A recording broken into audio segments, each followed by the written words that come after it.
नमस्कार, आपका सवाल आप देख रहे सभी दर्शकों का बहुत बहुत स्वागत। मैं हूं आपके साथ परमीत कौर वालिया। केदारनाथ धाम त्रासदी को आज 10 साल पूरे हो चुके हैं, लेकिन आज भी जिन लोगों ने अपनों को खोया उनके जख्म आज भी जिंदा हैं। अब इन 10 सालों में केदारपुरी का स्वरूप भव्य हो गया है। सीएम पुष्कर सिंह धामी भी आज पहुंचे, पूजा अर्चने भी की और मारे गए लोगों को याद करते हुए उन्होंने श्रद्धांजलि भी दी। वहीं जब से कपाट खुले हैं तब से रोजाना 20,000 से ज्यादा भक्त दर्शन करने के लिए पहुंच रहे हैं। अगर धाम की बात करें तो पहले के मुकाबले अब बेहतर सुविधाएं श्रद्धालुओं को मिलने लगी है। केदारनाथ प्रोजेक्ट में प्रधानमंत्री ने 3400 करोड़ रुपए की विभिन्न परियोजनाओं की आधारशिला भी रखी, जिसमें यात्रा करने वाले लोगों के लिए रोपवे की सुविधा सरकार देने जा रही है। और ये माना जा रहा है कि ये जो रोपवे बनेगा वो दुनिया के सबसे लंबे रोपवे में से एक होगा। वहीं आज आपका सवाल में हम इसी पर चर्चा करेंगे कि 10 साल के बाद भी केदारनाथ धाम कितना बदला है।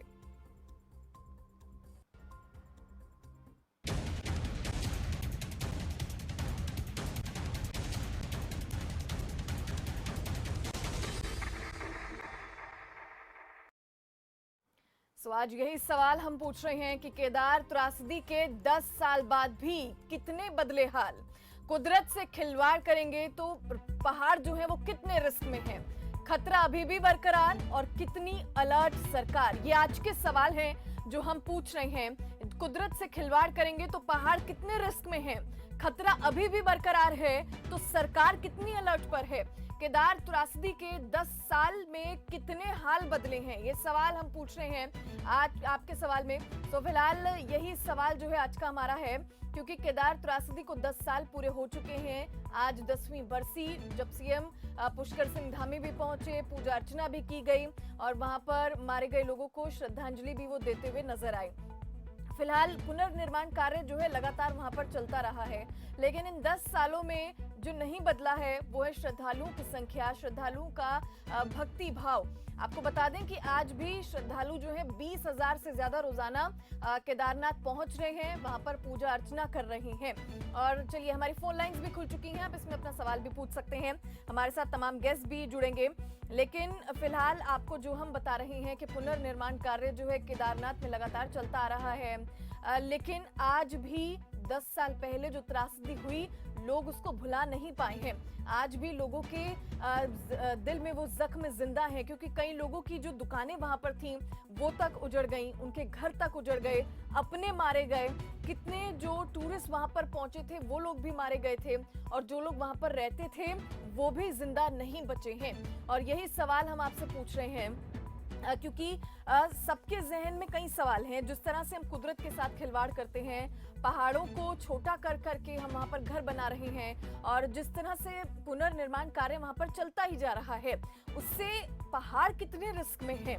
क्योंकि 10 साल त्रासदी को हो चला है तो हाल कितने बदल चुके हैं और खतरा अगर अभी भी बरकरार है तो सरकार कितनी अलर्ट पर है। क्योंकि जिस तरह से 10 साल पहले जो त्रासदी हुई उसको ध्यान में रखते हुए आज सरकारें कितनी अलर्ट हैं, क्या व्यवस्थाएं लोगों के लिए की गई हैं। क्योंकि जो जानकारी है वो ये कि अब के इस समय में लोगों को बेहतर सुविधाएं सरकार की तरफ से दी जा रही हैं। चाहे वो जब चढ़ाई के लिए ऊपर तक पहुंचते हैं, वहां पर जगह जगह पर आपको शौचालय भी मिल जाएंगे, जगह जगह पर आपको पिट्ठू भी मिल जाएंगे और खुद लोग भी वहां पर सेवा करते हुए आपको नजर आएंगे। खाने पीने की सुविधाओं से लेकर हर चीज की जानकारी आपको पूरे रास्ते में मिलेगी।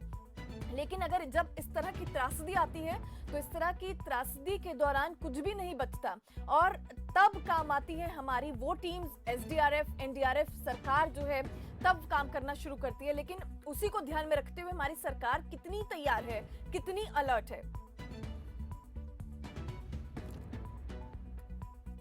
चलिए, इसी के साथ हमारे तमाम गेस्ट भी हमारे साथ जुड़ेंगे। बीजेपी प्रवक्ता थोड़ी देर में हमें ज्वाइन करेंगे, लेकिन हमारे साथ सूर्य प्रकाश कपूर जुड़ गए हैं जो कि भू वैज्ञानिक है। सूर्य प्रकाश जी, आपका बहुत बहुत स्वागत है। धन्यवाद। सूर्य प्रकाश जी, क्योंकि सबसे पहला सवाल हम यही पूछ रहे हैं, क्योंकि जिस तरह से 10 साल पहले जो त्रासदी आई, ग्लेशियर टूटा और पूरी केदारनाथ डूबी, वहां पर जो लोग हैं बहुत लोग मारे गए और पानी जो है वो हरिद्वार तक पहुंचा था, ये सबने देखा है सर। लेकिन आज के इस समय में अगर हम आज की बात करें तो हमारी सरकारें कितनी तैयार हैं, और आपके मायने में अगर इस तरह की सिचुएशन अब भी आती है तो हमें किस तरह की व्यवस्थाएं होनी चाहिए? मैंने बहुत सारे चैनल्स पे रिपीटेडली ये बात कही है कि बंगाल की खाड़ी में एक ज्वालामुखी है अंडमान में, बेरन आइलैंड का, वो फूटा हुआ है 28 मई 2005 से। 28 मई 2005 फूटा है। उसका जो मुंह है, जिसको कहते हैं, उसका जो डायामीटर 2 मीटर, घंटे 1100 डिग्री सेंटीग्रेड की हीट, उसकी जो बॉडी है वो बहुत गर्म है। उसकी गर्मी से ही बंगाल की खाड़ी का पानी कम होके जो अंडमान में साइक्लोन जेनेसिस होता है, साइक्लोन होता है, वो भी उसी की गर्मी से बनता है। और जो 1100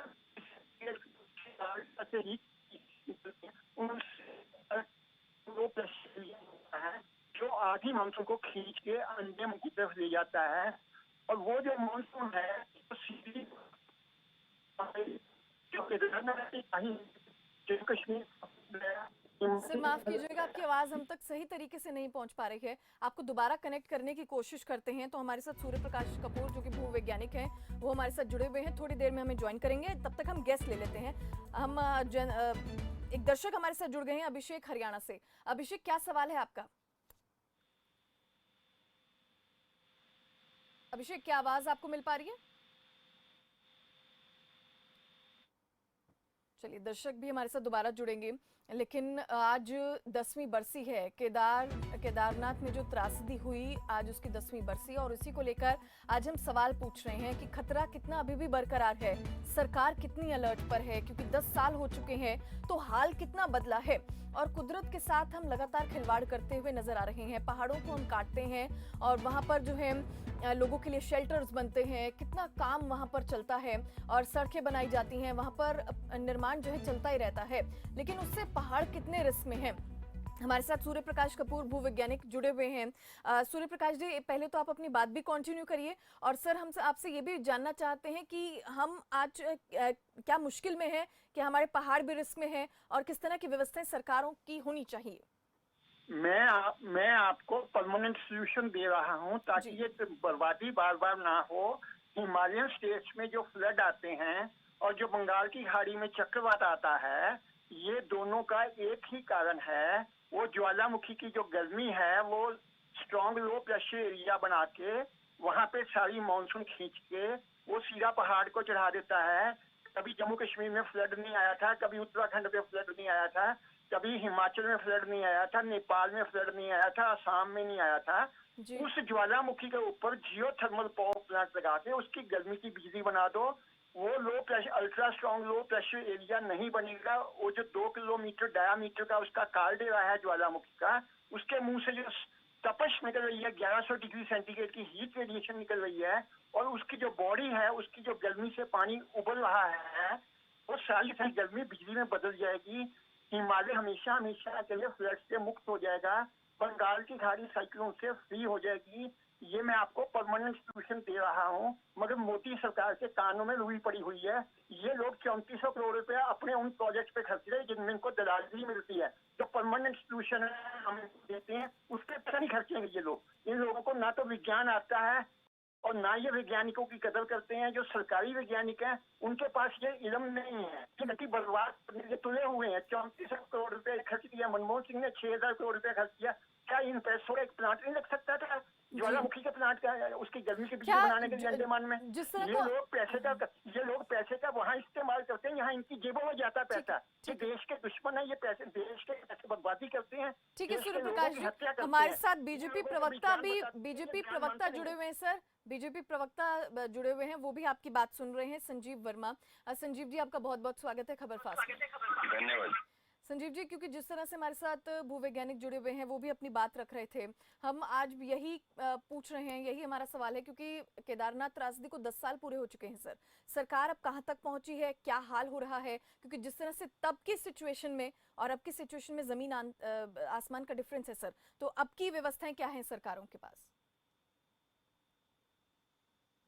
2013 में आज ही के दिन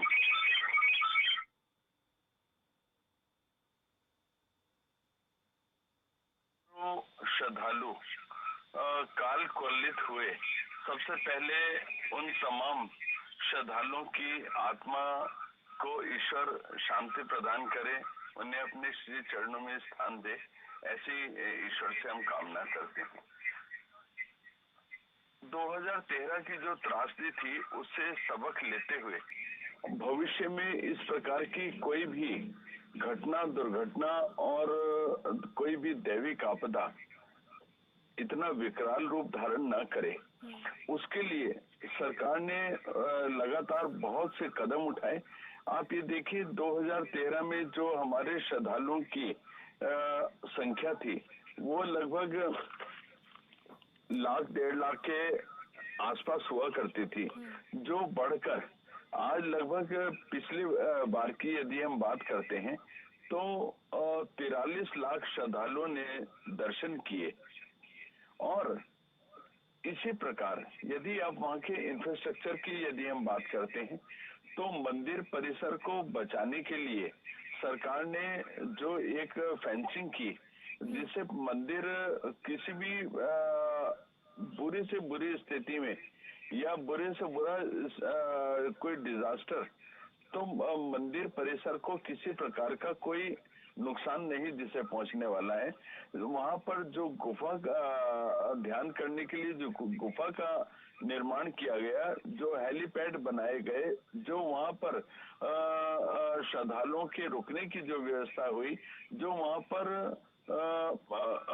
एक चौबारा जिस प्रकार से बनाया गया है, और लगातार जो हम जितना भी इंफ्रास्ट्रक्चर है उसको लगातार और भी अधिक मजबूत हम कैसे कर सकते हैं, इस और सरकार लगातार ध्यान अपना केंद्रित किए हुए है और बहुत गंभीरता के साथ हम इस पे काम कर रहे हैं। माननीय प्रधानमंत्री जी की ड्रीम प्रोजेक्ट में केदारनाथ का जो पुनर्निर्माण का कार्य है, जिसकी वो समय समय पर दिल्ली से भी और माननीय मुख्यमंत्री जी के द्वारा भी उसका संज्ञान लेते रहते हैं, कितना काम हुआ, कितना बाकी है, क्या गति उसमें है, और उसकी काम करने की जो गुणवत्ता है उसके ऊपर भी लगातार एक फोकस जिस तरह से चल रहा है। और मैं सोचता हूँ आने वाला जो समय है, आने वाले समय में जिस प्रकार से वहाँ पे रोपवे बनाने की एक हमारी प्लानिंग है जो आरंभ कर दी गई है, और आने वाले भविष्य में विश्व का सबसे बड़ा रोपवे जो आज 7-8 घंटे की यात्रा को मात्र 45 मिनट में 45 मिनट में हम उस यात्रा को पूरा कर पाएंगे। साथ ही दुर्गम से ये यात्रा सुगम होने वाली है। इस ड्रीम प्रोजेक्ट के बारे में भी बात करेंगे सर, इस ड्रीम प्रोजेक्ट के बारे में भी बात करेंगे। दर्शक हमारे साथ जुड़ गए हैं, प्रेम चेन्नई से। प्रेम, आपका क्या सवाल है, आप पूछिए। नमस्कार मैम। मैम मैं तो खाली यही बोलता हूँ कि भगवान को मिलने का इतना इजी वे जो बना रहे हैं, इन्होंने एक पिकनिक स्पॉट बना दिया इसको। हेलीपैड्स पर हेलीपैड्स बना दिए, हेलीपैड पर हेलीकॉप्टर उतरती है, ग्लेशियर पिघल जाते हैं। ये तो सोचा नहीं मोदी जी ने। मोदी जी ने अपने लिए एक गुफा बना ली, उसमें ध्यान लगा दिया। ऐसे तो नहीं हम सब दर्शन कर पाएंगे। पहले हजारों साल से लोग दर्शन करते आए हैं, सब जगह कॉरिडोर बना के। ये चाहते क्या है? टूरिस्ट, ठीक है टूरिस्ट आएंगे, हमारे देश के आदमी दर्शन नहीं कर पाएंगे, इनके पास साधन है नहीं। ये बोलते हैं हेलीकॉप्टर वाले जाएंगे, अभी रोपवे बना देंगे। उससे होना क्या है सर? भगवान के सर पे उतार के ये क्या चाहते हैं? अरे भगवान को पाने के लिए कुछ चेष्टाएं करनी पड़ती है। लेकिन ये लोगों की सुविधाओं के लिए है। प्रेम, अगर हम रोपवे की बात करें या फिर हम हेलीकॉप्टर्स की बात करें, ये लोगों की सुविधाओं के लिए है। जो लोग पैदल यात्रा नहीं कर सकते वो हेलीकॉप्टर का सहारा लेते हैं, वो रोपवे का सहारा लेंगे। प्रेम जी, जिस तरह से आप बात कर रहे हैं, आप मैं सोचता हूँ केदारनाथ की सुख सुविधाओं की बात कम कर रहे हैं, राजनीति ज्यादा कर रहे हैं। और देखिए, ये श्रद्धा से जुड़ा एक मसला है। मैं सोचता हूँ इसके ऊपर राजनीति नहीं होनी चाहिए, और राजनीति ना ही करें तो बहुत ज्यादा अच्छा होगा। आपके पास यदि इससे संबंधित कोई अच्छे सुझाव हैं तो आप अपने सुझाव दीजिए, सरकार उसके ऊपर बहुत गंभीरता से काम करेगी। और मैं सोचता हूँ जिस तरह से वहाँ पर पहले पगडंडियां हुआ करती थी, आज सड़कें अच्छी सड़कें हैं वहाँ पर। जिस तरह से ऑल वेदर रोड्स लगभग 80 से 90% उस पे काम पूरा हो चुका है। जिस प्रकार से हमारी ऋषिकेश से लेके कर्णप्रयाग तक रेल परियोजना पर बहुत तेजी के साथ काम कर रहा है, काम चल रहा है। ये सारी बातों को हम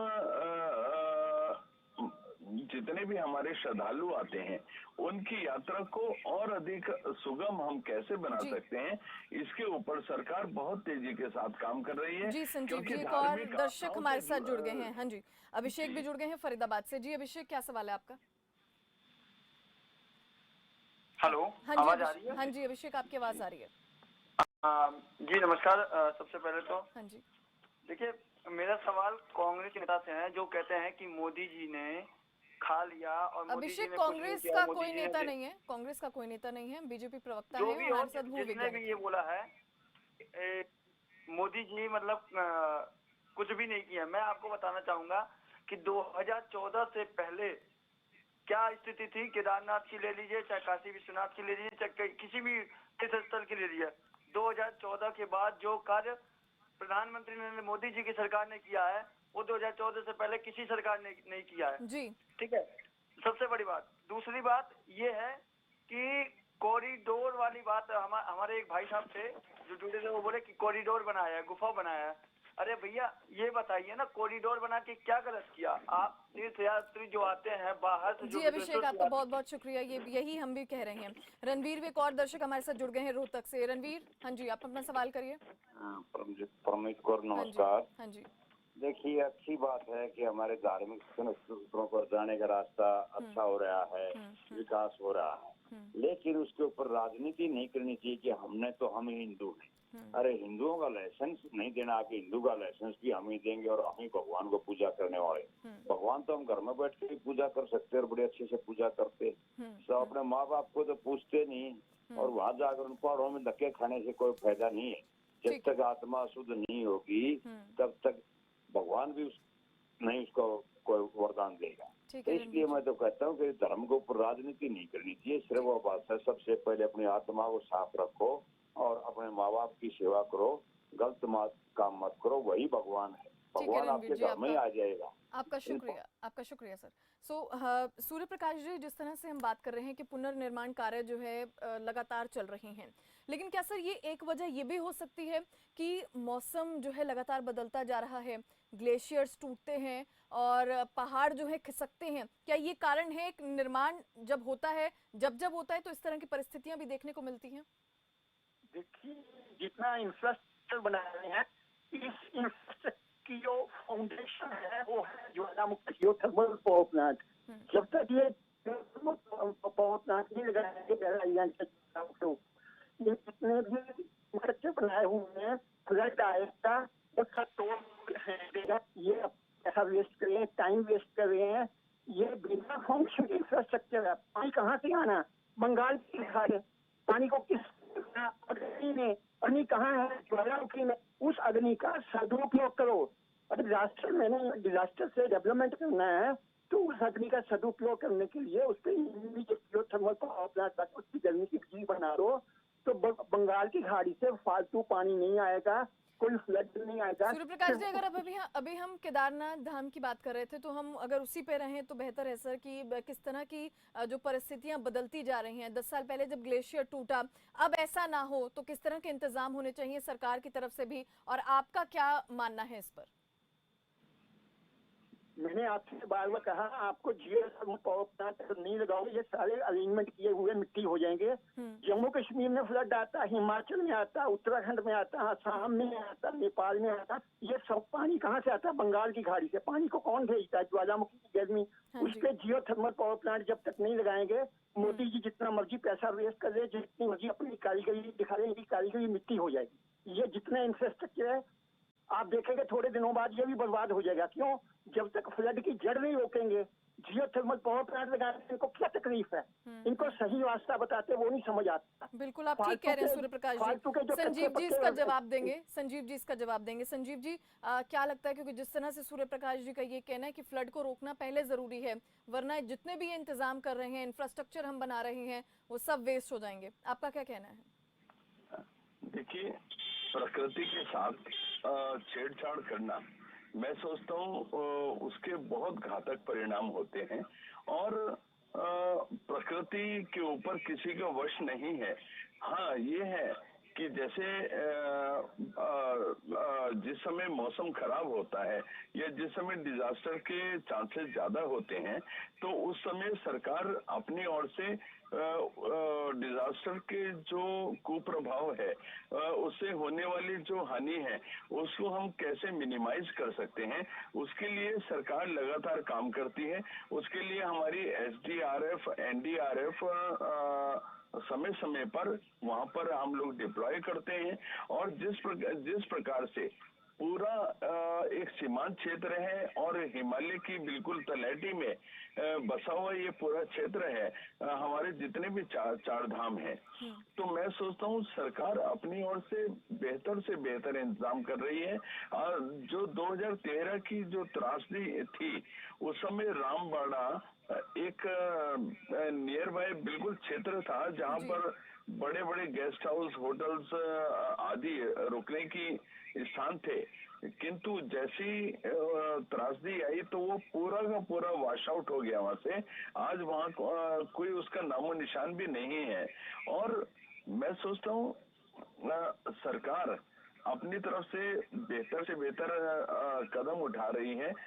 मंदिर को बचाने के लिए जो फेंसिंग की अभी पूरी व्यवस्था हुई है, इंटरनेट की आज तक व्यवस्था नहीं थी, आज मोबाइल कनेक्टिविटी वहां तक पहुंची है। संजीव जी, एक कारण तो है ना कि हम लोग कुदरत के साथ खिलवाड़ कर रहे हैं और पहाड़ भी हमारे रिस्क में है। एक कारण तो ये है कि कहीं ना कहीं खिलवाड़ भी हो रहा है, जिस तरह से निर्माण कार्य चलते आ रहे हैं, ये भी तो एक कारण है सर। मौसम में बदलाव देखा जा रहा है।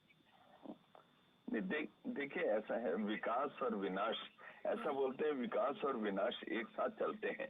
किंतु पर्यावरण का भी नुकसान ना हो और विकास भी हो, तो इस तरह से हम लोग अपना निर्माण कार्य करें जहां पर पर्यावरण का बिल्कुल मैं सोचता हूँ मिनिमम मतलब प्रयास तो यही हो कि नुकसान ना हो।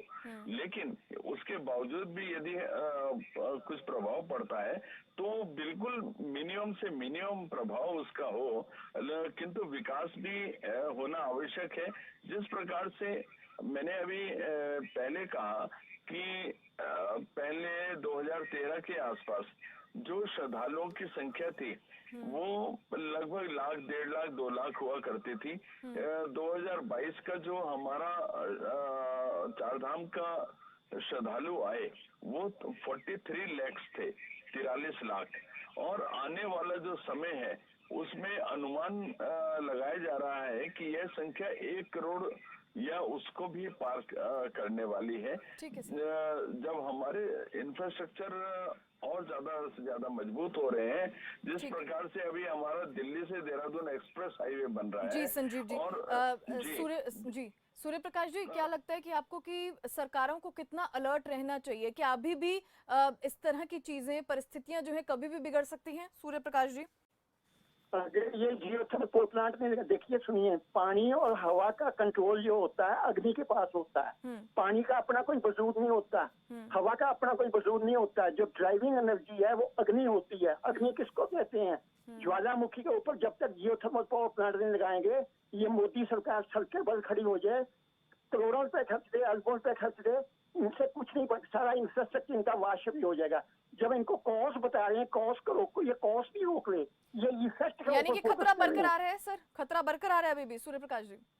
मैं कह रहा हूँ ज्वालामुखी पे जब तक ये जियोथर्मल ठीक पावर है। प्लांट नहीं लगाएंगे तब तक मोदी सरकार एड़ी चोटी का ठीक जोर है, लगा एक- ले, पागल हो ले, इनसे कुछ ठीक है। नहीं हो सकता। ठीक है, एक सब फोन बात लाइन हो पर जाना, फोन सब लाइन बात पर हो हमारे जाना। साथ जुड़ गए हैं गुलशन जलंधर से। गुलशन, क्या सवाल है आपका? सब बर्बाद हो जाएगा। गुलशन, आवाज आपको मिल पा रही है? हेलो हाँ हेलो, जी। हाँ जी, सुन रही है जी आवाज आपकी। क्या सवाल है आपका?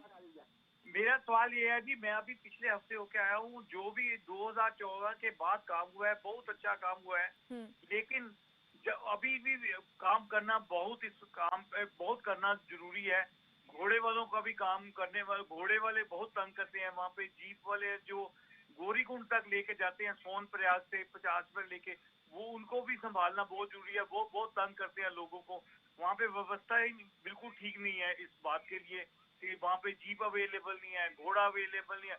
घोड़े वाले अपने वहाँ पे लिखा हुआ 2950 रुपए, वो अपनी मर्जी से 4000 5000 रुपए ले रहे हैं। इसके ऊपर भी काम होना चाहिए। जी जी जी, हाँ जी संजीव जी, जवाब। देखिए, आपका बहुत वाजिब